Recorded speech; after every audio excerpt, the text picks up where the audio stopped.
kelyapti. Bu amadinkalarni uzoq kutmaymiz shekilli.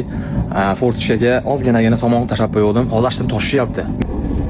Somon tashab qo'ydim mana shu yerga. Mana shu yerdan somonchani olib, oraya gnizdoni ilib qo'yaman. Bular talashyapti o'z gnizdoni bor-ku.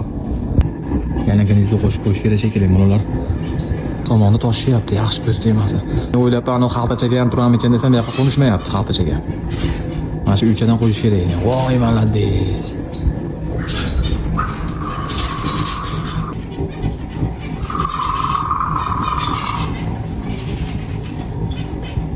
Somon olib beryapti. Bu yaxshi yo'q. Somon olib beryapti. Hozir 5 par amadinka edi. Nasib bo'lsa ertaga yana 10 top yapaman, yana 5 par. Menimcha qaynab ketsa kerak o'zlaridan. Nasib xursandman. Kirib prosta stulchini qo'yib olib, kofe-chani damlab, takor relaksda o'tirib qo'yamiz nasib bo'lsa. Bu jarayon davomini albatta bo'lishib boraman nasib bo'lsa. To'yda ko'rib qoldim-da sirazu. Al xaltachasiga qo'nishibdi, bir bo'lsa o'rganyapti tashikka. Tashaga qo'ndi. Endi qo'ngani joy tayyorlayapti degani-ku, to'g'rimi? Mana xaltachaga qo'ndi. Xaltachaga qo'nmaganiga u tepaga yana gnizdo o'ylaymi ekan dedi. Har ehtimolga qarshi ilib qo'ysam bo'laversa kerak, ha? Voy malades. Tuyovoy, mana tuyovoy. Jonga tuyovoy.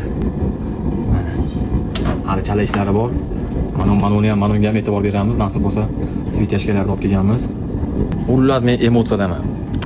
O'zingiz boqib yetishtirib bir tuxum qo'yadigan bo'lsa, parrandami u chorvami nima bo'lsa, haqiqatan emotsiya boshqacha bo'lar ekan. Jarayon juda qiziq bo'lyapti, men chista po kayfu bo'lyapti ishlar. Nasib bo'lsa bo'lishib boraman.